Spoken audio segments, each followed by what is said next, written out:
অবশেষে প্রমাণিত হলো উসমান হাদি হত্যার মূল অপরাধী হাদির স্ত্রী। দর্শক দেখতে পাচ্ছেন পুলিশ অভিযান চালাচ্ছে এই হাদির স্ত্রীর সর্বশেষ মুখ গলায় সে দোষী প্রমাণিত হয় এবং গ্রেপ্তার হয়। এদিকে আজ রাতে উসমান হাদি মামলায় হাদির স্ত্রী বিপদের মুখে গ্রেপ্তার হয়ে নতুন তথ্য প্রকাশ করে ফয়সাল সহ সবার অবস্থান এবার জানা গিয়েছে উসমান হাদির স্ত্রীর জবানবন্দি থেকে। হাদি কি জিনিস, কি তার আদর্শ, কি তার চেতনা, সব প্রশ্নের উত্তর এই ছোট্ট ভিডিওটি। শরীফ ওসমান বিন হাদির স্ত্রী শেষ মোলাকাতে হাসপাতালে এসেছিলেন হাদিকে দেখতে। তখন পর্দা টেনে টেনে ক্যামেরা ও লোকচক্ষু এড়িয়ে তাকে ভেতরে নেওয়া হয়।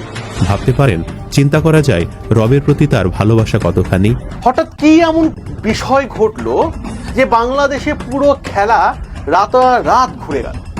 বাংলাদেশের সেনাপ্রধান, যার নাম হচ্ছে ওয়াকারুজ্জামান, সেই ওয়াকারুজ্জামান হঠাৎ করে রাতারাতি ভারতের সঙ্গে যোগাযোগ করা শুরু করেছে।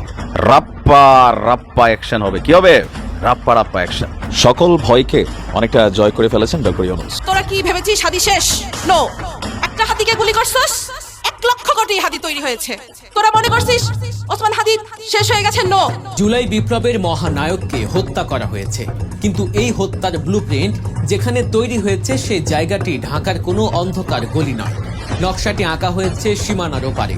উসমান হাদির মামলা নিয়ে এবার উসমান হাদির স্ত্রী কঠিন বিপদের মুখে পড়ে। এইদিকে আজকে রাতে দেশে নতুন পরিস্থিতি হয়, অনেকে রাজপথে নেমে যায়। ডক্টর ইউনূসকে আলটিমেটাম দেওয়া হয়েছিল গতকালকে উসমান হাদির জানাজার মধ্যে, যাতে উসমান হাদির মূল অপরাধীদেরকে যাতে এবারে গ্রেপ্তার করা হয়। এখন দেখতে পারি ফয়সাল সহ আরও অনেক আসামির অবস্থান একবারে প্রকাশ্যে আসে এবং সব কিছু উসমান হাদির স্ত্রী তার জবানবন্দির মাধ্যমে স্বীকারও করে নেয়। আপনারা সম্পূর্ণ ভিডিও দেখবেন, উসমান হাদির মামলার সর্বশেষ অবস্থা এই একটি ভিডিওতে ধারাবাহিকলি দেখতে পারবেন। হাদি কি জিনিস, কি তার আদর্শ, কি তার চেতনা, সব প্রশ্নের উত্তর এই ছোট্ট ভিডিওটি। শরীফ ওসমান বিন হাদির স্ত্রী শেষ মোলাকাতে হাসপাতালে এসেছিলেন হাদিকে দেখতে। তখন পর্দা টেনে টেনে ক্যামেরা ও লোকচক্ষু এড়িয়ে তাকে ভেতরে নেওয়া হয়। ভাবতে পারেন, চিন্তা করা যায় রবের প্রতি তার ভালোবাসা কতখানি। হাদির স্ত্রী জানতেন আজকের পর আর এই দুনিয়ায় সাক্ষাৎ হবে না হাদির সাথে। স্বামীহারা একটা মেয়েকে দেখে বোঝার উপায় নেই যে কতটা কষ্টে আছে। আজকে 1 সপ্তাহের বেশি হলো কোনো মিডিয়া বা কোনো পত্রিকা বোরকার আঁচলটাও ভিডিও করতে পারেনি ওসমান হাদির স্ত্রীর। আমরা বহু গল্প শুনেছি তার স্ত্রীর। ওসমান হাদি হয়ে ওঠার পেছনে সবচেয়ে বড় ভূমিকা তার স্ত্রীর। কিন্তু আজ যারা পর্দার দোহাই দিয়ে বলতো পর্দা করলে কোনো কিছু করা যায় না, পর্দা করা মানে তুমি সেই জাহিলিয়াতে চলে গেছো, তাদের মুখে চুন কালি মেরে দেওয়া হলো। শুধু পর্দায় নয়, সাহসিকতার দিক দিয়েও হাদির স্ত্রীর মানসিকতা সাহাবায়ে কেরামদের যুগের নারীদের মতো। হাদিকে সিঙ্গাপুর নেওয়ার আগে যখন হাসপাতালে স্বামীকে দেখতে আসেন, তখন হাদির স্ত্রী বলেছিলেন, ওঠো এবং রাস্তায় যাও, তোমার জন্য অপেক্ষা করছে লাখো মানুষ। হ্যাঁ, এটাই হাদির স্ত্রীর মানসিকতা। জানা যায় শরীফ ওসমান হাদি 2020 সালে অবসরপ্রাপ্ত পুলিশ সুবেদার সুলতান আহমেদের মেয়ে রাবিয়া শম্পাকে বিয়ে করেন। 2024 সালের 21 ফেব্রুয়ারি তাদের একটি ছেলে সন্তানের জন্ম হয়। তবে হাদির এত পরিচিতি থাকার পরেও স্ত্রীকে কেউ দেখেননি, পরিবারের বাহিরে কেউ চিনেনও না। তার মানে তার স্ত্রী কতটা ধার্মিক বুঝতেই পারছেন। আসলে একজন নারীর আসল ধার্মিকতা চেনা যায় বিপদে পড়লে। হাদির স্ত্রী স্বামী গুলি খাবার পরও নিজেকে মিডিয়ার সামনে আনেননি, এমনকি মারা যাবার পরও না। তবে সোশ্যাল মিডিয়ায় অনেকেই অনেক নারীর ছবি দিয়ে হাদির স্ত্রীর দাবি করছেন। সর্বশেষ সম্মিলিত নারী প্রয়াসের কোষাধ্যক্ষ এবং কেয়ারি লিমিটেডের উপপরিচালক রায়হানা সুলতানা নাসিমকে হাদির স্ত্রী বলে প্রচার করেছে অনেকে, যা মোটেও ঠিক নয়। ঢাকার রাজপথে হাদি নিহত হবার ঘটনার বিরুদ্ধে এক আবেগঘন প্রতিবাদ সমাবেশে তিনি ঝাঁঝালো বক্তব্য রাখেন। তার বক্তব্য হাদির স্ত্রীর বক্তব্য বলেও প্রচারিত হচ্ছে। যাই হোক, আশা করি এসব অপপ্রচারে কেউ কান দিবেন না। এদিকে ইনকিলাব মঞ্চের মুখপাত্র শহীদ ওসমান হাদির বাসায় গিয়ে পরিবারের প্রতি সমবেদনা জানিয়েছেন সরকারের 3 নারী উপদেষ্টা। স্বাস্থ্য ও পরিবার কল্যাণ মন্ত্রণালয় উপদেষ্টা নূরজাহান বেগম, মহিলা ও শিশু বিষয়ক উপদেষ্টা শারমিন এস মুর্শিদ ও মৎস্য ও প্রাণী সম্পদ মন্ত্রণালয়ের উপদেষ্টা ফরিদা আক্তার শনিবার ওসমান হাদির রামপুরার বাসায় যান। এ সময় ওসমান হাদির মা স্ত্রী রাবিয়া ও 10 মাসের সন্তানের সঙ্গে তারা সময় কাটান। উপদেষ্টাদের কাছে পেয়ে শোকার্ত হাদির স্ত্রী রাবিয়া স্বামীর ঘাতকদের বিচার দাবি করেছেন। শনিবার বিষয়টি নিজেই ফেসবুকে পোস্ট করে জানিয়েছেন ফরিদা আক্তার। ফেসবুক পোস্টে উপদেষ্টা ফরিদা আক্তার লিখেছেন, আজ 3 উপদেষ্টা নূরজাহান বেগম, শারমিন মুর্শিদ এবং আমি গিয়েছিলাম রামপুরায় ওসমান হাদির বাসায়। হাদির স্ত্রী রাবিয়া, তার মা এবং ছোট 10 মাসের শিশুকে দেখলাম। রাবিয়া সন্তানকে হাদির আদর্শে গড়ে তোলার শপথ নিয়ে শক্ত থাকার চেষ্টা করছে। তার জন্য কান্নাও কষ্টকর। ছেলে মায়ের চোখে পানি দেখলে কাঁদে। ওসমান হাদি তাকে অনেক দায়িত্ব দিয়ে গেছে, তার অনেক অসমাপ্ত কাজও হয়তো তাকে করতে হবে। ওসমান হাদির মার কান্না কেমন তা বলে বোঝাবার মতো নয়। তিনি কথা বলছেন, চোখ দিয়ে অঝরে পানি পড়ছে, আবার তার চোখে ছেলের জন্য গর্বও দেখা যায়। তিনি লিখেছেন, ওসমান হাদির হত্যাকাণ্ড পুরো পরিবারকে ছারখার করে দিয়েছে। এক সংক্ষিপ্ত জীবনে সে যেন খুব তাড়াহুড়ো করে অনেক কিছু অর্জন করে ফেলেছে, কিন্তু তা সত্ত্বেও কেন জানি মনে হলো ঘাতক জানে না সে আসলে ওসমান হাদিকে শারীরিকভাবে শেষ করলেও আদর্শিকভাবে তাকে শেষ করে দিতে পারেনি। হাদির স্ত্রী রাবেয়ার দৃঢ়তা, মায়ের দেওয়া ছোট ছেলের ধীরে ধীরে বেড়ে ওঠা, একসময় আবার নতুন ওসমান হাদি সামনে এসে দাঁড়াবে। রাবেয়ার শুধু একটি চাওয়া, ওসমান হাদির ঘাতকদের বিচার এবং শাস্তি যেন অবশ্যই হয়। জুলাই বিপ্লবের মহানায়ককে হত্যা করা হয়েছে, কিন্তু এই হত্যার ব্লুপ্রিন্ট যেখানে তৈরি হয়েছে সেই জায়গাটি ঢাকার কোনো অন্ধকার গলি নয়। নকশাটি আঁকা হয়েছে সীমানার ওপারে, ভারতে বসে। যিনি এই নকশা এঁকেছেন তিনি কেবল একজন রাজনীতিবিদ নন, তিনি অপরাধ জগতের এক মুকুটহীন সম্রাট। গোয়েন্দাদের টেবিলে এখন যে ফাইলটি সবার উপরে, সেখানে উঠে এসেছে এক ভয়ঙ্কর মাফিয়া ডনের নাম, যে নাম শুনলে একসময় ঢাকার কেরানীগঞ্জের পুলিশও স্যালুট ঠুকত, যার ইশারা ছাড়া বুড়িগঙ্গার তীরে একটা নৌকাও ভিড়ত না। খুনিরা যখন গুলি চালিয়ে মিশন শেষ করেছে, তখন তাদের নিরাপদে বর্ডার পার করে দেওয়ার দায়িত্ব ছিল এই মাফিয়ার লোকদের কাঁধে। কে এই নৈপথ্যের খলনায়ক? উঠে আসছে মাস্টার মাইন্ডের নাম। কিভাবে কোটি কোটি টাকা ঢেলে কিলার ভাড়া করা হলো, আর কিভাবে আইন শৃঙ্খলা বাহিনীর নাকের ডগা দিয়ে খুনিদের ভারতে পার করা হলো। আজকের ভিডিওতে আমরা উন্মোচন করতে যাচ্ছি সেই রোমহর্ষক ইনসাইড স্টোরি, যা শুনলে আপনার রক্ত হিম হয়ে যাবে। তাই ভিডিওটি পুরো দেখুন এবং চ্যানেলে নতুন হলে অবশ্যই সাবস্ক্রাইব করে সাথেই থাকুন। শরীফ ওসমান হাদি, তাকে সরিয়ে দেয়া ছিল পতিত স্বৈরাচারের মিশন নাম্বার 1, কিন্তু এই মিশনের ট্রিগার যারা চেপেছে তারা দাবার গুটি মাত্র। আসল খেলোয়াড় ছিলেন পর্দার আড়ালে। গোয়েন্দা তদন্তে বেরিয়ে এসেছে সেই মাস্টার মাইন্ডের নাম শাহিন আহমেদ, যিনি শাহিন চেয়ারম্যান নামেই বেশি পরিচিত। ঢাকার কেরানীগঞ্জ উপজেলার এই সাবেক চেয়ারম্যান গত 5 আগস্টের পর থেকেই লাপাত্তা। সবাই ভেবেছিল তিনি হয়তো পালিয়ে বেঁচেছেন, কিন্তু না, তিনি পালিয়ে গিয়ে চুপ থাকেননি, বরং ভারতে বসেই তিনি পরিচালনা করেছেন এক নিখুঁত কিলিং মিশন। শাহিন চেয়ারম্যান নামটা শুধু একটি পদবি নয়, কেরানীগঞ্জের মানুষের কাছে এটি ছিল এক আতঙ্কের ব্র্যান্ড। শেখ হাসিনা সরকারের আমলে সাবেক বিদ্যুৎ ও জ্বালানি প্রতিমন্ত্রী নসরুল হামিদ বিপুর ডানহাত হিসেবে পরিচিত ছিলেন এই শাহিন। তার ক্ষমতার দাপট এতটাই ছিল যে পুলিশের খাতায় চিহ্নিত সন্ত্রাসী এবং অস্ত্রধারী হিসেবে নাম থাকার পরেও কেউ তাকে স্পর্শ করার সাহস পেত না। জমি দখল, চাঁদাবাজি আর মাস্তানি দিয়ে তিনি গড়ে তুলেছিলেন টাকার পাহাড়, আর সেই অবৈধ টাকার জোরেই তিনি এখন দেশের বাইরে বসে কলকাঠি নাড়ছেন। গোয়েন্দা সূত্র নিশ্চিত করেছেন হাদি হত্যার পুরো ছক কষা হয়েছে শাহিনের নির্দেশে। এটি কোনো বিচ্ছিন্ন ঘটনা ছিল না, ছিল ঠান্ডা মাথায় পরিকল্পিত এক হত্যাকাণ্ড। আর এই পরিকল্পনার সবচেয়ে গুরুত্বপূর্ণ অংশ ছিল টাকা এবং অস্ত্র। শাহিন জানতেন বিপ্লবের এই তুখোর যোদ্ধাকে সরাতে হলে সাধারণ ছিচকে সন্ত্রাসী দিয়ে হবে না, দরকার প্রফেশনাল কিলার। তদন্তে উঠে এসেছে এই কিলিং মিশন বাস্তবায়নের জন্য শাহিন চেয়ারম্যান মোটা অঙ্কে টাকা বা মানি ফ্লো নিশ্চিত করেছিলেন। শুধু তাই নয়, যে অত্যাধুনিক অস্ত্র দিয়ে হাদিকে গুলি করা হয়েছে, সেই অস্ত্রের যোগানদাতাও ছিলেন এই শাহিন নিজেই। কিলিং মিশনের সবচেয়ে চ্যালেঞ্জিং পার্ট ছিল হত্যাকাণ্ডের পর খুনিদের নিরাপদে সরিয়ে নেয়া, আর এখানেই শাহিন চেয়ারম্যান তার মাস্টার মাইন্ডের পরিচয় দিয়েছেন। তিনি জানতেন হত্যার পর ঢাকায় তল্লাশি শুরু হবে, তাই খুনিদের পালানো রুট ম্যাপ তিনি আগে থেকেই ঠিক করে রেখেছিলেন। গোয়েন্দা তথ্যে উঠে এসেছে এক চাঞ্চল্যকর নাম, আব্দুল হামিদ। গোপালগঞ্জ জেলা ছাত্রলীগের এই সাবেক সভাপতি ছিলেন শাহিনের পরিকল্পনার অন্যতম সহযোগী। শাহিন চেয়ারম্যান যেমন ভারত থেকে নির্দেশনা দিচ্ছিলেন, তেমনি ফিল্ডে মাঠ থেকে খুনিদের গাইড করছিলেন এই হামিদ। তদন্তকারীরা বলছেন হাদির ওপর হামলার পর ঘাতকদের ঢাকা থেকে সীমান্ত পর্যন্ত পৌঁছে দেওয়ার পুরো দায়িত্ব ছিল এই হামিদের ওপর। একে বলা হয় সেফ এক্সিট বা নিরাপদ পলায়ন। চিন্তা করে দেখুন পরিকল্পনা কতটা নিখুঁত ছিল। হত্যার পরপরই যাতে খুনিরা ধরা না পড়ে, সেজন্য তাদের জন্য আগে থেকেই স্কট রেডি ছিল। হামিদ নিজে তার বিশ্বস্ত লোকজন কিলারদের পাহারা দিয়ে বর্ডার পর্যন্ত নিয়ে যায়। এরপর সেখান থেকে শাহিনের নেটওয়ার্ক ব্যবহার করে তাদের ভারতে পার করে দেওয়া হয়। অর্থাৎ খুনের আগেই পালানোর রাস্তা ঠিক করে রেখেছিল এই মাফিয়া চক্র।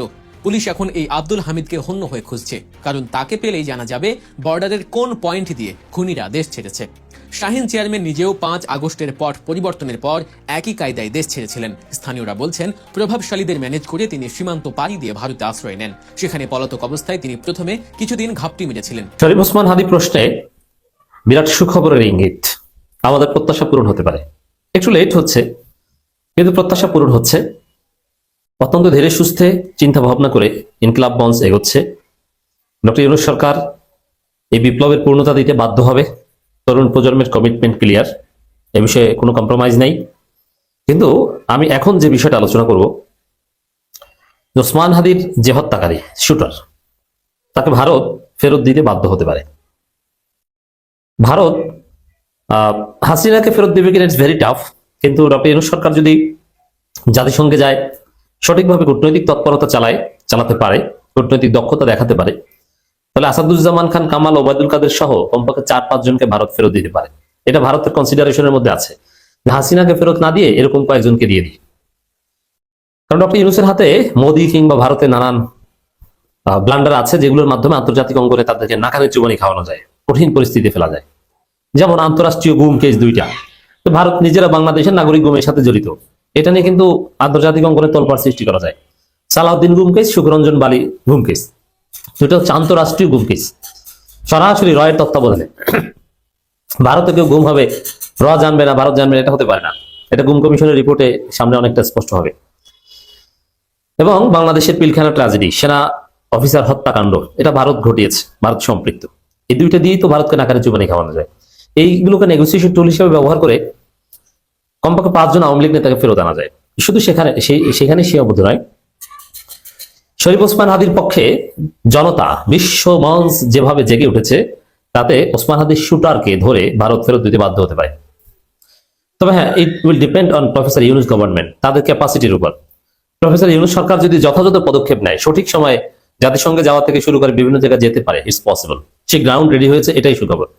এখন ইনকিলাব মঞ্চ থেকে শুরু করে জনতার দায়িত্ব হচ্ছে ইউনূস সরকারকে চাপ দেয়া, শাহবাগে টানা অবস্থান নেয়া, জাতিসংঘের মাধ্যমে, যুক্তরাষ্ট্রের মাধ্যমে নানানভাবে ভারতকে বলানো যে আপনারা অ্যাজ সুন অ্যাজ পসিবল শরীফ ওসমান হাদির হত্যাকারীকে গ্রেপ্তার করে আমাদের হাতে তুলে দেন।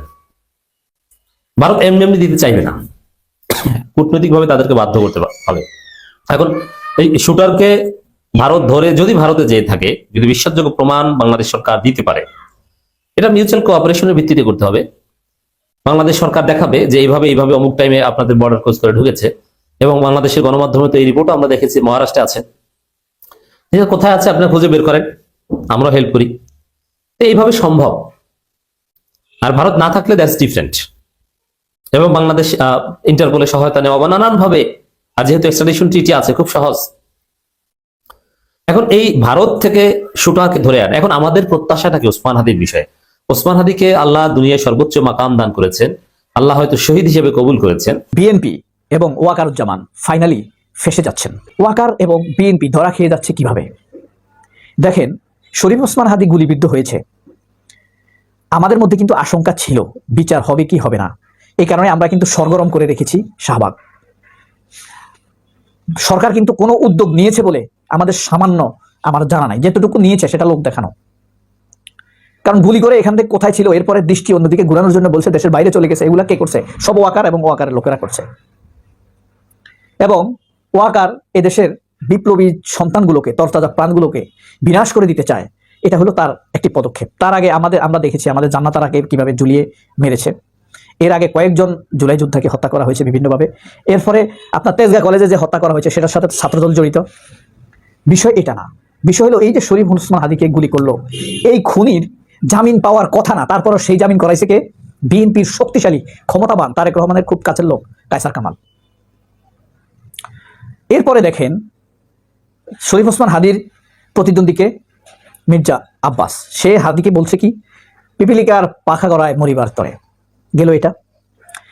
এরপরে তো আমরা যখন ভাবতে শুরু করলাম যে যেহেতু ওয়াকার জড়িত, ভারত জড়িত এটার সাথে, সেহেতু এই আমরা যদি চাপ সৃষ্টি না করি, জাহাঙ্গীর খানকির ফোলা আর আসিফ নজরুল মাদাচ্চদ আর বেশ্যার পুত্র, বেশ্যার জামাই, বেশ্যার বাপ তহিদ যদি পদত্যাগ না করে, আমরা আসলে এটা বিচার পাবো না। কিন্তু দেখেন হাদি শহীদ হয়ে গেলেন, ধুম করে আমেরিকা, মানে জাতিসংঘকে দিয়েই আমেরিকা কি করলো? মারাত্মক ঘটনা ঘটাই দিছে। বলছে উচ্চ পর্যায়ের নিরপেক্ষ তদন্ত হবে, প্রয়োজনে আমেরিকা সহযোগিতা করবে, জাতিসংঘ সহযোগিতা করবে। আমেরিকা কিন্তু ডাইরেক্ট বলে নাই, কি কারাদি করাইছে? জাতিসংঘরতি করাইছে। বুঝতে পারছেন? এখন ও আকারের ফোঁদের বৃত্তে এই মাগির ফোলার তো এমনি যাউরা, কথা বলছেন। আর এখন তার ঘাম ছুটে গেছে, সে তো ধরা খাই যাবে। এখন সে কি করতেছে? মাস্টার মাইন্ড বানাইতেছে, ওই কোন চেয়ারম্যানকে অমুক তার মাস্টার মাইন্ড বানায়, এটা বানায়, সেটা বানায়। এখন আমাদের সামনে গল্প সাজানো শুরু করে দিছে, আমাদেরকেও বোকা বানাবে, জাতিসংঘেরও বোকা বানাবে।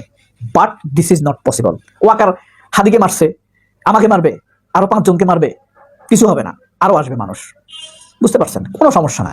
কিন্তু দেখেন বিএনপি ধরা খাচ্ছে কোথায়? বিএনপি ধরা খাবে কায়সার কামালে। কায়সার কামাল হয়তোবা আর কখনো আমেরিকার ইয়ে পাবে না, ভিসা পাবে না। দর্শক আপনারা তো দেখলেন এখানে কি কথা হচ্ছে, এখানে উসমান হাদির বিষয় নিয়ে কথা হয়, তার মামলার বিষয় নিয়ে সবাই সবার মন্তব্য প্রকাশ করে এবং তার স্ত্রীর বিষয়ে বিশেষ করে এখানে কথা হয়। দর্শক শ্রোতা, এই উসমান হাদির মামলা নিয়ে আপনাদের মন্তব্য কি? আপনাদের মন্তব্য অবশ্যই আপনারা আমাদের কমেন্ট বক্সে লিখে যাবেন। আর হ্যাঁ, তখন আপনাদেরকে আমরা যা কিছু দেখিয়েছি সব কিছু আমরা সোশ্যাল মিডিয়া থেকে সংগ্রহ করেছি। এখানে আমাদের নিজস্ব কোনো মন্তব্য নেই বা আমাদের নিজস্ব কোনো সিদ্ধান্তও নেই। সর্বশেষ আপনাদের কাছে আমাদের রিকোয়েস্ট থাকবে, আপনারা আমাদের চ্যানেলের নতুন দর্শক হয়ে থাকলে চ্যানেলটি সাবস্ক্রাইব করবেন এবং পাশে থাকা বেল বাটনটি বাজাবেন যাতে করে নেক্সট ভিডিওটা সবার আগে আপনাদের কাছে পৌঁছে যায়। ধন্যবাদ।